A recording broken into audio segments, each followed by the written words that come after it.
At ngayon mga giliw naming tagapakinig, narito na ang panglimang kabanata ng ating kwento na pinamagatang Republic Act 1084 sa pakikipagsapalaran ni Kapitan Karyong!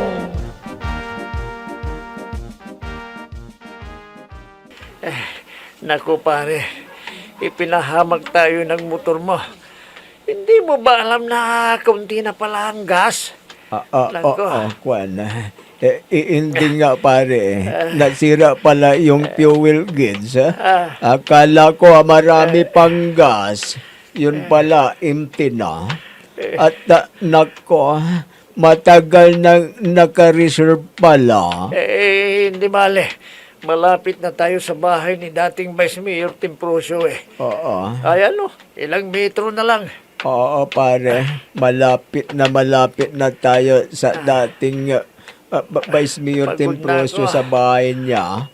Ayan, ilang metro na lang. Oo, pare. Nako, kailangan makausap natin siya kaagad para makakuha tayo ng ayuda. Aha. Alam kong hindi tayo pababayaan ni Sir Timprosio dahil loyal tayo sa kanya. Oo. Manalo man o matalo, susuportahan natin siya, hindi Oo ba? naman pare. Oh. Hindi tayo tulad ng iba dyan, na unyago. Oo. Kung saan sila nakakapit, gano'n rin ang kulay. Oo pare, mga doble kara. Pangit ang ganon, pero maraming unyango o doble kara.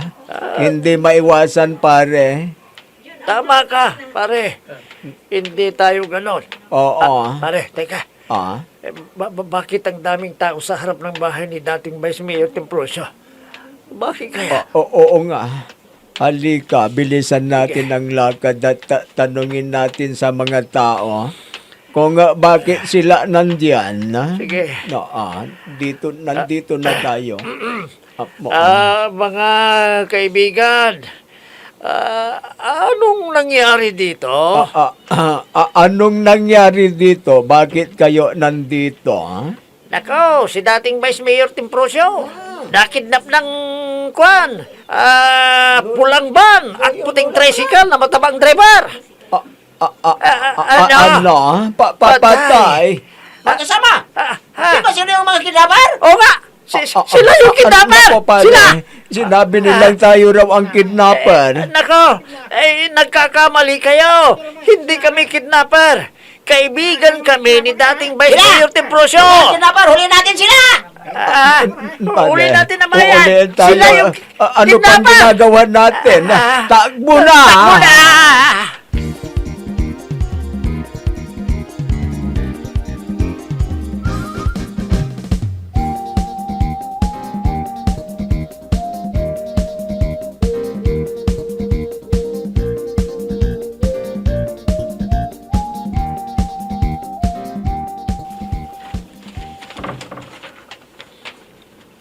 Ay, mabuti naman at nandito ka na, kuya.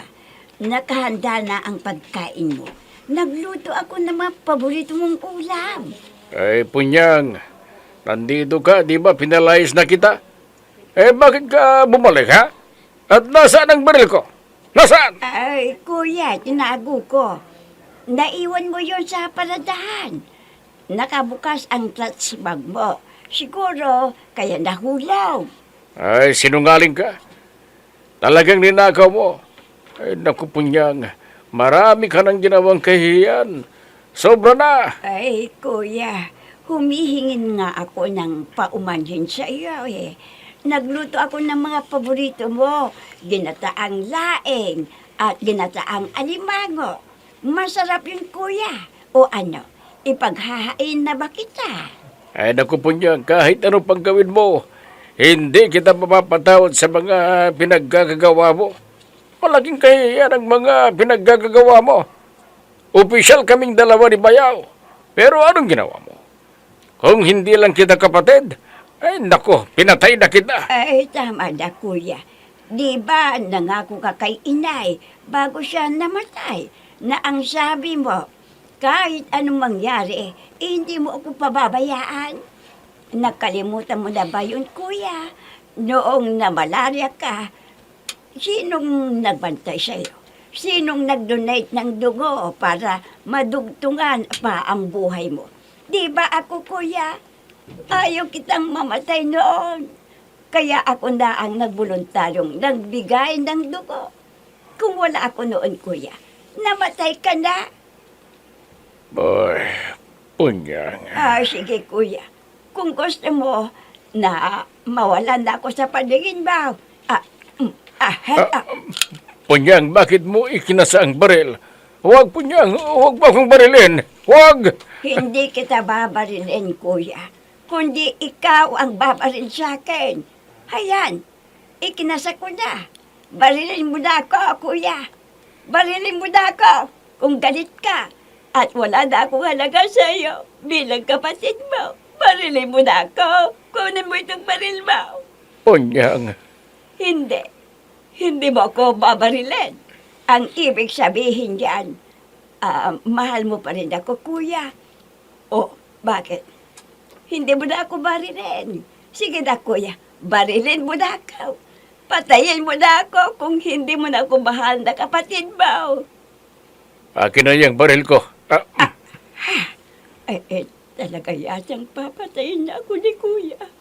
Mamamatay na yata ako sa araw na ito. Sige na, Punyang. Maghain ka na at kakain na tayo. Kuya?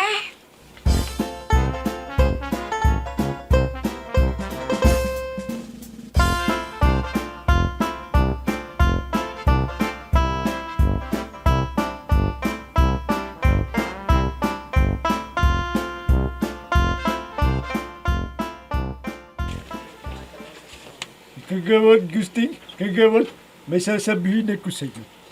Ha? Ano yung binito?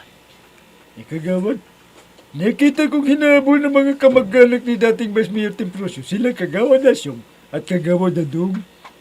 Bakit sila hinahabol? Anong kasalanan nila? Sinabing sila raw ang kidnapper. Sila raw ang nakita nilang kumindem kay dating Vice Mayor Temprosio. Ano? Si dating Vice Mayor Temprosio? Nakidnap ka mo? Oo, Kagawad. Dinukot daw siya ng lulan ng pulang van at may kasamang puting tricycle na matabang driver. Si Kagawad Gusting at Kagawad Asyong nga ang pinagbibintangan. Ay baka kasabwang nga nila sinuling mataba. Naku, malas nila. Sige, kung may makakausap kayong kamag-anak ni dating Vice Mayor Temprosio, sabihin ninyo, na talagang sila Kagawad Adong at Kagawad Asyong ang kidnapper. Ay, Kapitan! Kapitan!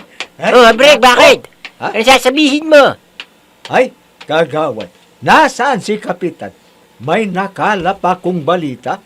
Bagong-bago ito, Kagawad. Bagong baga. Anong ibig mong sabihin sa riwang balita, Ambrang? Wala pang nakakaalam. Ay, upo, Kap. Naku, Jack, kapag nalaman mo ito, masisiyahan ka, Kap. Bakit? Ano ba yung sasabihin mo? Sabihin mo na kagad. Ay, Kap, sina Kagawad Asyong at Kagawad Gusting. Ay, pinagbibintangan silang nagidnap kay dating Vice Mayor Temprosio. At inabol sila ng kamag-anak ni dating Vice Mayor. Ganun ba, Ambrang?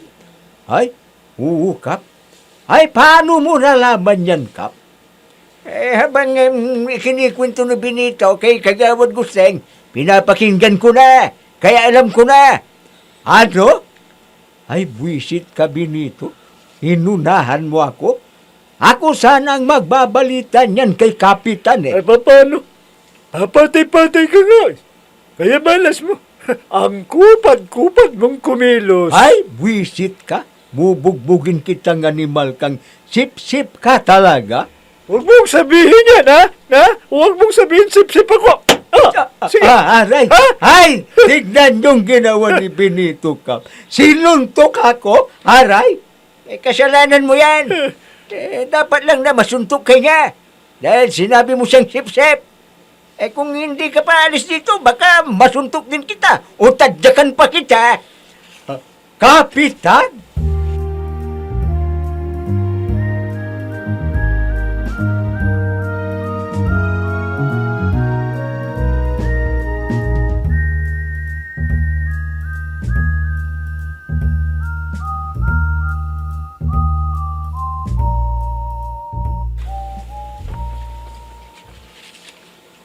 Piring, alam mo na ba ang bagong balita? Ha? Bakit?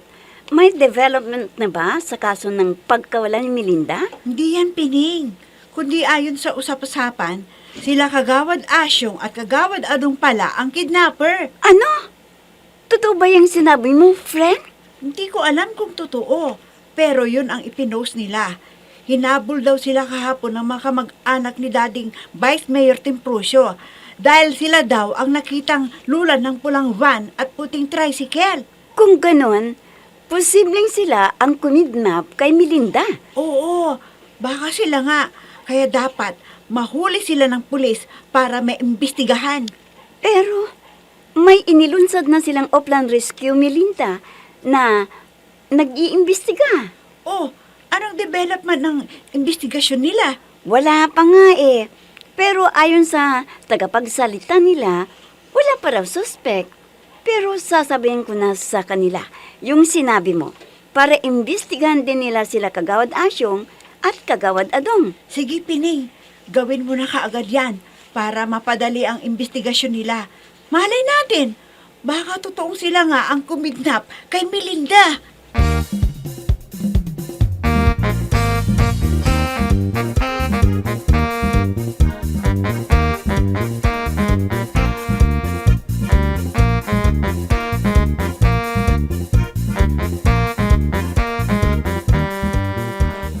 Pare, ano itong nasuong natin?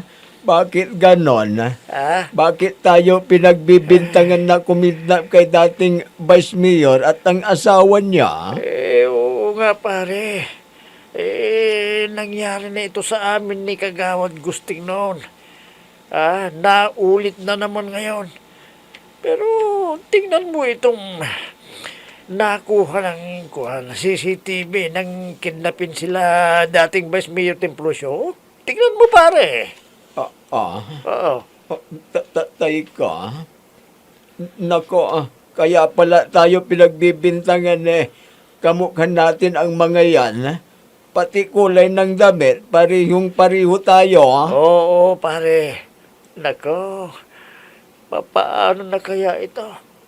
May siguradong kapag nahuli tayo, mabibilanggo tayo, pare. Pare, anong gagawin natin? Huwag mo akong tanongin dahil hindi ko rin alam. Nag-iisip pa ako. Tulungan mo akong mag-isip. Nako! Ben! Sir! Kordonan ang paligid! Move! Yes, sir! Nako, patay pare. Mga pulis, napalibutan tayo.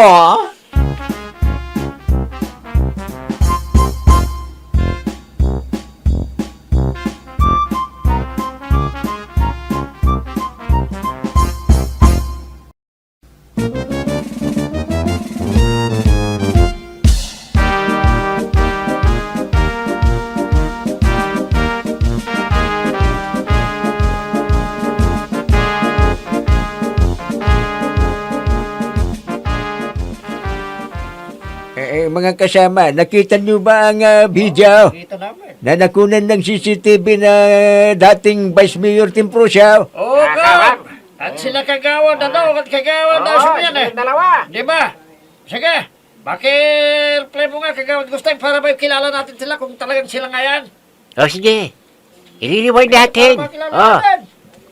Yan. Ipibili ko na uli ang ano. Sila nga eh. Oo. Yan ha. Ayan.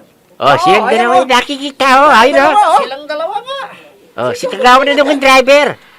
At si Kagawad Asyong ay pumukpok kay dating Vice Mayor. Tingnan nyo. Ayun isinakay siya sa van na puti. Ayun, saka sila ng Oo nga. Kung ganon, may posibilidad na sila rin ang dumukot kay Melinda. At sila rin siguro ang dumukot at pumatay kay Aling Insyang. Maaring ganun nga. Kaya dapat mahuli na sila kaagad sa lalong madaling panahon. Tama! Para pagbayaran nila ang kanilang kasalanan. Kailangan kumilos na tayo kaagad, mga kasama. Para madaling paghuli kina Kagawad Asyong at Kagawad Nadong. Kwan, kausapin ninyo ang mga napiling tagabantay ng bawat purok. Sabihin ninyong may meeting tayo mamayang gabi doon sa bahay, ha? At si Bayaw agad to nang magliliktur sa kanila. Tuturuan sila kung paano mahuli ang mga tarantado. Sige po, Kang. Mamayang gabi. Oo, mamayang gabi na. Papapunta namin silang doon sa bahay ninyo. Kagawad Gusteng, ikaw nang bahala sa kanila. Maghihintay na lang ako mamaya doon sa bahay, ha? Reglado, Kap. Ako rin bahala sa kanila.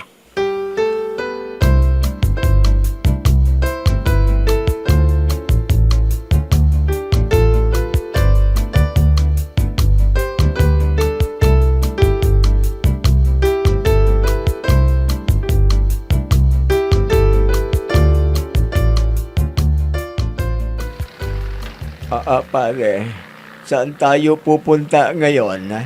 Bahala na, pare. Kung saan tayo makarating gamit itong inagaw nating tricycle ni Noli. Pare, ano ba itong napasok natin? Bakit tayo ang tinutugis ng mga pulis ngayon, ha? Oo nga eh. Nabuisit ang mga kidnapper na yon. Bakit naging kawangis natin sila? Yun nga ang pinagtatakaan ko, pare, eh. Bakit nagkaganon, ha? Hindi kaya edited ang kuha ng CCTV na yon? Hindi, pare. Hindi nila ma-edit yun. Totoo yun. Kaya lang, talagang kamukha natin sila. Baka maskara lang yon na ginawa sa mukha nila kamukha natin. Nako, anong gagawin natin? Papaano na tayo, pare? Papaano tayo ma-absuelto sa kasong ito, ha? Kalat na sa bayan natin na kidnapper tayong dalawa. Teka, sandali. May kilala ka bang media na pwede nating pagpa-interviewhan para masabi naman natin ang side natin? May kilala ka ba? Nako, wala akong kilala, pare. Ha? Teka, tama. Si Karen na reporter ng telebisyon, ha? Ha? Oo. Ha? Yung girlfriend ni Agaton. Pero, paano natin kukontakin yun? At di ba may contact number ka ni Boy Sibuyas? Tanungin mo para makontak natin. At maalis sa isipan ng mga tao na tayo ang kidnapper. Ha? Sige.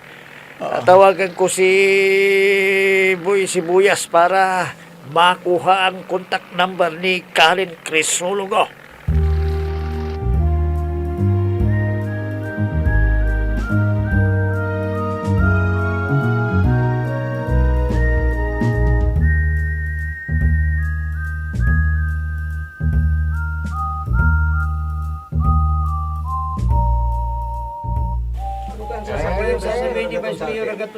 Magandang gabi sa inyong lahat, mga kabarangay. Magandang gabi naman sa inyo, Vice Mayor. Magandang gabi po. Nandito kayo ngayon dahil pag-uusapan natin ang tungkol sa paghuli sa mga kidnapper. Opo, Vice Mayor. Sabi nga ni Kagawad Gusteng, tuturuan mo kami kung paano sila mahuhuli. Tama. Tuturuan ko kayo ng mga teknik. Delikado. Dati akong sundalo at marami na akong bakbakan na sinuo. Kaya ituturo ko sa inyo ang mga teknik ng militar kung paano humuli ng mga masasamang tao. Nakahanda na ba kayong makinig at mag-aral? Opo, ano po kami naman? Ngayon, dahil tuturuan ko kayo, tumayo kayo ng tayong militar. Yes, sir. At ang itatawag niyo sa akin ay, sir, naintindihan ninyo? Yes, sir! Yes, sir! Yes, sir! Ayan, ganyan. Huwag palambot-lambot. Kailangang matigas pa kayo sa bato. Is that clear? Yes, sir! Yes, sir! Ngayon, umpisahan na natin ang training. Makinig kayo sa bawat sasabihin ko. Ang hindi makikinig, magpo-push up. Malinaw? Sir! Yes, sir! Sir! Yes, sir!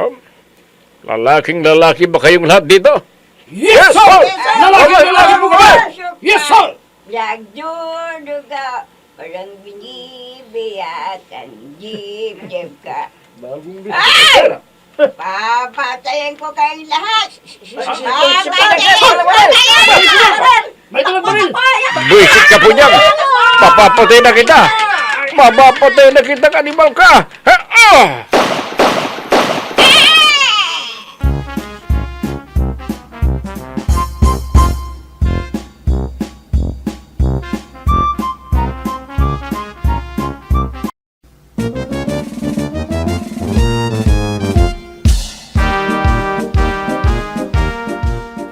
Mapapatay na kaya ni Agaton si Aling Punyang? Mga giliw naming tagapakinig, abangan ang huling kabanata ng ating kwento na pinamagatang Republic Act 1084 sa pakikipagsapalaran ni